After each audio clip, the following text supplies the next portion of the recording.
दोस्तों, जिस प्रकार के परिवार और समाज में हमारी परवरिश हुई है, उस समाज में हमें यही सिखाया जाता है कि हमें कभी भी हारना नहीं है, हमें दूसरों से आगे रहना है। लेकिन ये जो विचार हैं, ये हमारे मन में बचपन से ही एक डर पैदा कर देते हैं, डर हार का।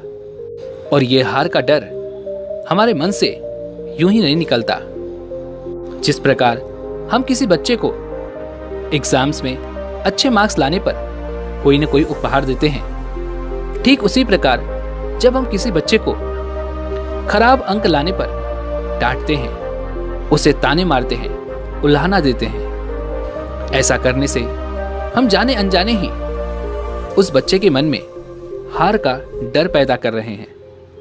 और दोस्तों, ऐसा कहा जाता है कि जो भी कुछ हम बचपन से सीखते हैं, यानी कि जो कुछ भी हमारे मन में बचपन से बोया जाता है, वो पूरे जीवन भर हमारा पीछा नहीं छोड़ता। और जब भी कहीं नई शुरुआत करने की बात आएगी तो हमारा मन पहले तो हमें डराएगा, क्योंकि हम हारना नहीं जानते, हमें हार से डर लगता है। यदि हम हार गए तो लोग हमारा मजाक उड़ाएंगे, हम पर हंसेंगे और न जाने कैसी कैसी बातें करेंगे। इसलिए जहां तक हो सके अपने आप को बदलने की कोशिश कीजिए और अपने बच्चे के मन में ऐसे बीज बोने से अपने आप को बचाइए। यदि आप अपने बच्चों के मन में डर का बीज बोएंगे तो आगे चलकर ये डर उसे किसी भी नए काम को करने से रोकता रहेगा और वह कभी भी अपने लिए कोई नई शुरुआत कभी नहीं कर पाएगा। और आज हम यहाँ पर एक कहानी के माध्यम से यही जानने वाले हैं कि जब आप अपने डर को काबू कर लेते हैं तो आप किसी भी कार्य को शुरू करने से डरते नहीं, बल्कि उसे और भी उत्साह के साथ, जोश के साथ शुरू करते हैं। तो आज की ये कहानी है राम नामक एक व्यक्ति की, जो एक छोटी सी नगरी में अपने छोटे से परिवार के साथ रहा करता था। वो पढ़ने में थोड़ा सा कमजोर था, जिस कारण उसे एक अच्छी नौकरी नहीं मिल पाई। उसने बचपन से ही खूब पढ़ाई लिखाई की, लेकिन उसका दिमाग पढ़ाई में नहीं लगता था, जिस कारण वह पढ़ाई में इतना तेज नहीं था। और इसी कारण परीक्षा में उसके अंक भी बहुत कम आए और सभी ने उसे एक अच्छी नौकरी देने से इनकार कर दिया। जो काम उसे मिलता था उसमें उसका वेतन बहुत ही कम था, लेकिन उससे मेहनत अधिक करवाई जाती थी। और उसके बाद उसे जो वेतन मिलता था उसमें उसका और उसके परिवार का खर्च नहीं चल पाता था। उसके परिवार में उसके माता पिता, वह, उसकी पत्नी और उसके 2 बच्चे भी थे। और इतने कम वेतन में पूरे परिवार का पेट पालना बड़ा ही मुश्किल हो चुका था। और धीरे धीरे महंगाई भी बढ़ती जा रही है। तो इतनी महंगाई में इतने कम वेतन के साथ अपने परिवार का पालन पोषण करना राम के लिए नामुमकिन हो गया था। लेकिन वो कैसे इस नौकरी को छोड़ देता? वह लगातार कुछ महीनों तक इस नौकरी को करता है और जब उसे लगता है कि अब इस नौकरी से उसका कुछ नहीं होने वाला, तो वह हिम्मत बांधकर अपने लिए एक नया कारोबार शुरू करने की सोचता है। लेकिन कारोबार शुरू करने के लिए उसको जो धन चाहिए था वो उसके पास नहीं था। इसलिए उसने अपने रिश्तेदारों से, सगे संबंधियों से, मित्रों से कर्जे लेने शुरू कर दिए। और जिस काम को वो शुरू करना चाहता था, उस काम को उसने अच्छे से सीखा, उसे जाना। उस कार्य को लेकर उसने गहराई से सारी जानकारी इकट्ठा की। और जब उसे ये सारी बातें पता चल गई, तब उसके मन में एक विश्वास की आशा जग गई। वो सोचने लगा कि जो भी जानकारी मुझे चाहिए थी वो सब अब मेरे पास है। मुझे मेरे नए कारोबार को शुरू करने में और उसे उन ऊंचाइयों तक ले जाने में अब मुझे कोई नहीं रोक सकता। उसने जो धन अपने सगे संबंधियों, रिश्तेदारों, मित्रों से लिया था, उससे उसने एक नया कारोबार शुरू किया। उस कारोबार में उसने खूब लगन और मेहनत के साथ काम किया। कारोबार अच्छा चल पड़ा। कुछ महीनों तक तो ऐसा लग रहा था कि मानो अब राम को कभी पीछे मुड़कर देखने की कोई जरूरत नहीं पड़ेगी। लेकिन तभी अचानक उसका कारोबार धीरे धीरे ठंडा पड़ने लग गया। उसकी बिक्री कम होने लग गई। अभी तक तो उसने वो धन भी इकट्ठा नहीं किया था जो उसे अपने सगे संबंधियों, और मित्रों को देना था। अब उसे चिंता सताने लगी कि वह उतना सारा धन कहाँ से लाएगा और उन्हें कहाँ से वह धन देगा। वह इस चिंता में इतना डूब गया था कि उसे कुछ समझ नहीं आ रहा था और इसी चिंतावश उसने एक बुरी आदत भी पकड़ ली। वह अब शराब पीने लग गया था और शराब की लत बहुत बुरी होती है। कहते हैं कि जब वक्त बुरा होता है तो हमारा विवेक सबसे पहले सूली पर चढ़ता है। मतलब जब भी किसी पर समस्या आती है तो सबसे पहले हमारी बुद्धि की सोचने और समझने की क्षमता पूरी तरह से नष्ट हो जाती है। और ऐसा ही कुछ राम के साथ भी हो रहा था। अब उसने अपने परिवार के साथ लड़ाई झगड़े करने भी शुरू कर दिए थे। उसके परिवार का हर एक सदस्य उसे बहुत समझाने की कोशिश करता, लेकिन वो उनकी एक नहीं सुनता। उसे तो बस अब शराब पीनी थी, अपनी उस चिंता को मिटाना था जिस चिंता में वह डूब चुका था। धीरे धीरे ऐसे ही समय बीतता रहा और कुछ दिनों बाद राम की हालत और भी ज्यादा खराब हो गई, क्योंकि राम ने अपने सगे संबंधियों और मित्रों को पैसा लौटाने का जो समय दिया था वह समय भी आ चुका था और सभी ने राम से अपने पैसे मांगने शुरू किए जो उन्होंने उसे कर्ज के तौर पर दिया था। लेकिन राम का कारोबार तो पूरी तरह से बंद हो चुका था। अब उसके पास कोई धन नहीं था और जो कुछ भी थोड़े मोड़े पैसे उसके पास थे वे पैसे वह शराब में उड़ाए जा रहा था। कुछ दिनों तक तो राम ने उन्हें टाल दिया, लेकिन उसके बाद वे लोग अपना कर्ज लेने के लिए अब उसके घर तक आ पहुंचे थे।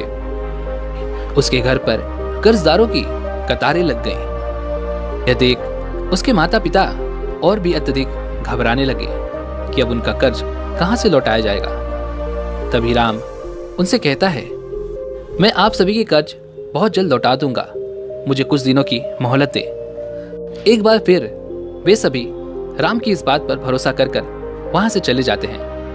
लेकिन राम के पास कोई रास्ता ऐसा नहीं था जिससे वह धन लेकर आ सके और उन सभी का वह कर्ज उन्हें लौटा सके। राम को ऐसा कोई रास्ता नजर नहीं आ रहा था। वह दिन रात इस चिंता में लगा रहता था, वह उनको लौटाने के लिए वह पैसे कहां से लाएगा। एक बार फिर से जो समय राम ने मांगा था वो समय बीत गया और कर्जदार एक बार फिर से उसके घर पर कतारें लगाने लगे। अब की बार राम और ज्यादा चिढ़ चुका था।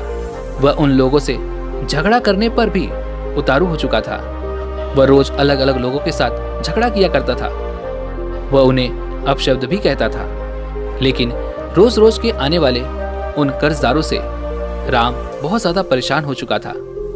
वह अपने जीवन में पूरी तरह से निराश और हताश हो चुका था और अब उसके मन में बुरे बुरे विचार आने लग गए थे।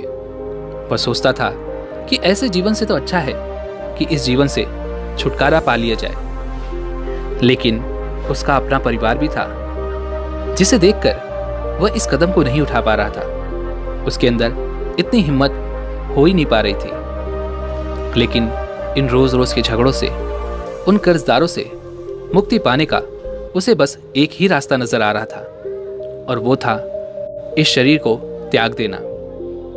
काफी कुछ सोच विचार करने के बाद वह इस कदम को उठाने के लिए तैयार हो गया और एक दिन उसे यह मौका भी मिल गया। वह जाने से पहले अपने माता पिता के चरण छूता है, उनसे क्षमा मांगता है और आखिरी बार अपने पूरे परिवार को जी भर के देखता है। उसकी आंखों में इस समय आंसू थे। वह अपनी इन गलतियों के लिए मन ही मन पछता रहा था। उसे लग रहा था कि बस यही एकमात्र उपाय है जिससे मैं अपने परिवार को, अपने आप को इन चीजों से मुक्त करा सकता हूं। वह आंखों में आंसू लिए चलता जा रहा था और अब अपने शरीर से, अपनी जिंदगी से उसका मोह खत्म हो चुका था। वह बस अब इस जिंदगी से आजाद होना चाहता था।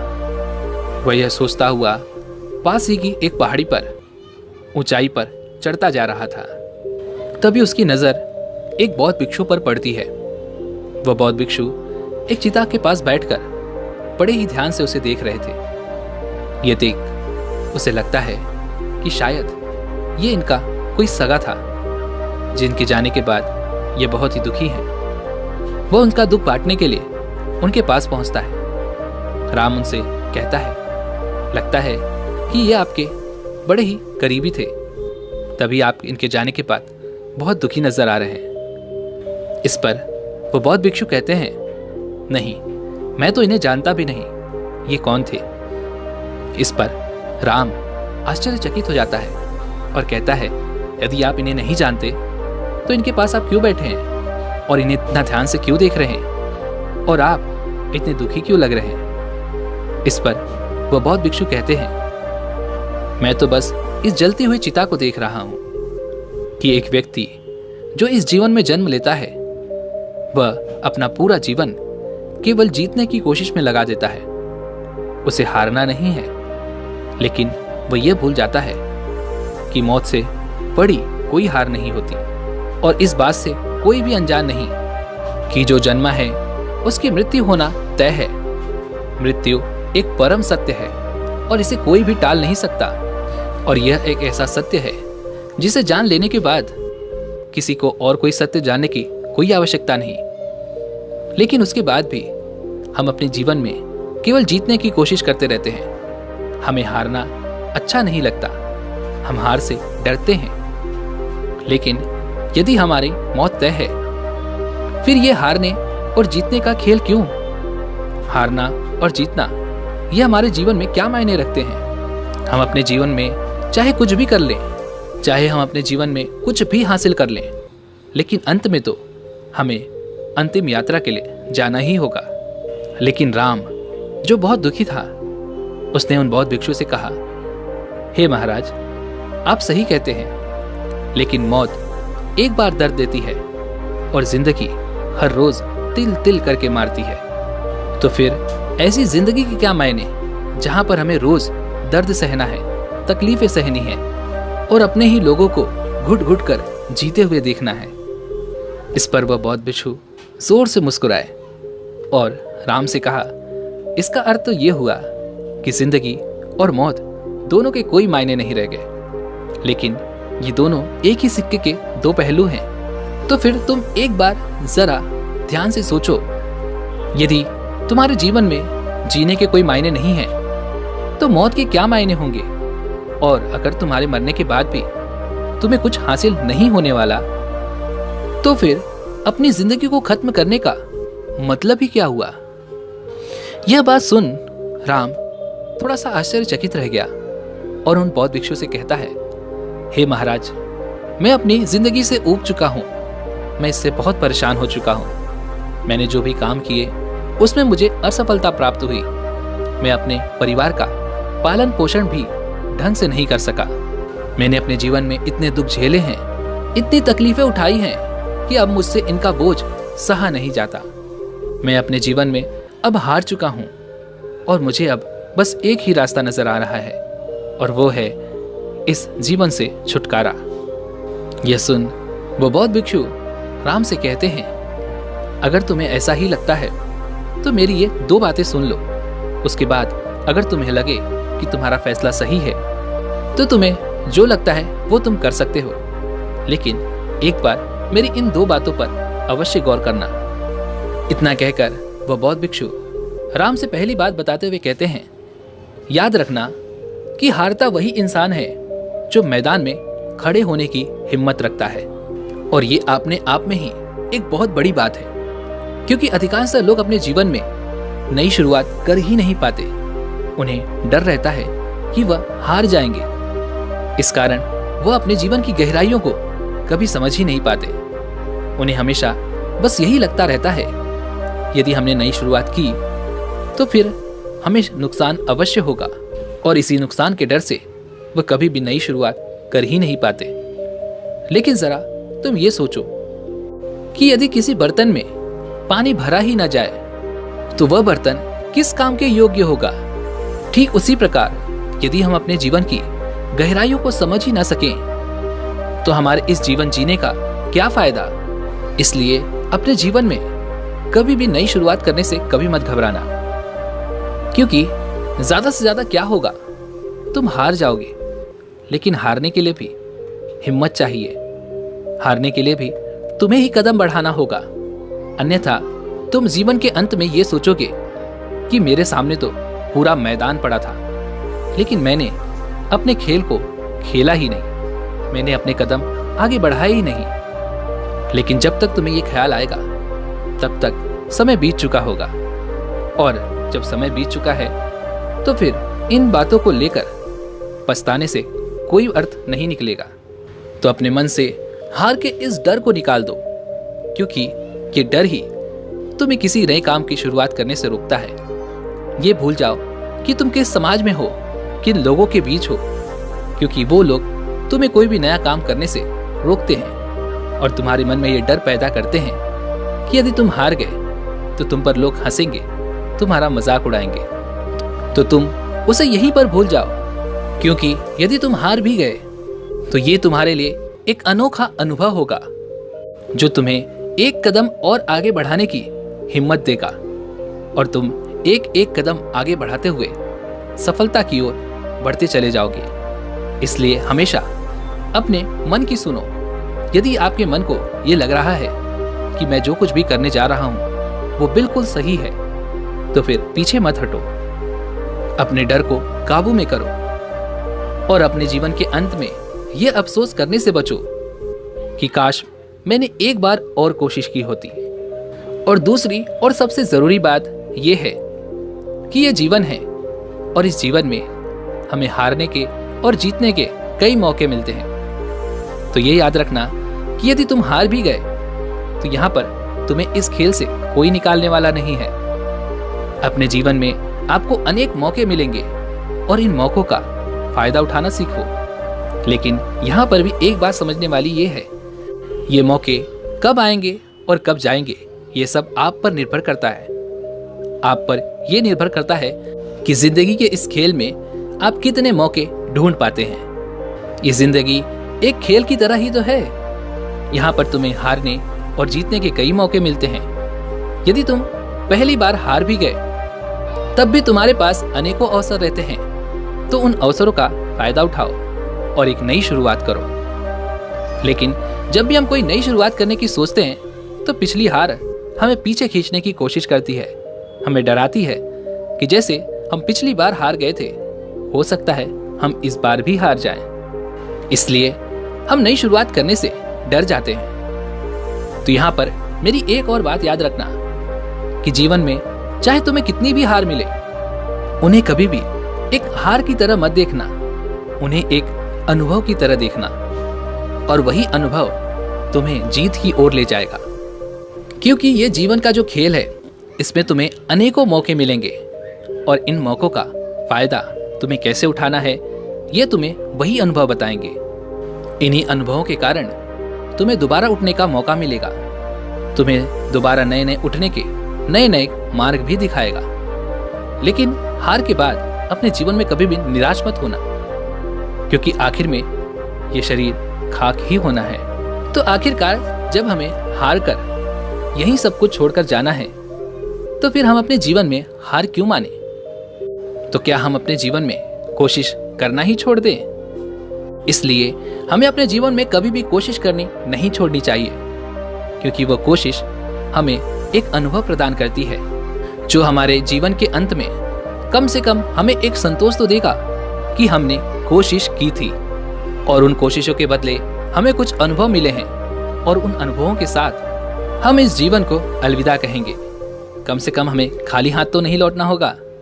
हमारे मन को यह संतोष तो होगा कि हमने अपने जीवन को भरपूर जिया है, इस खेल को अच्छे से खेला है।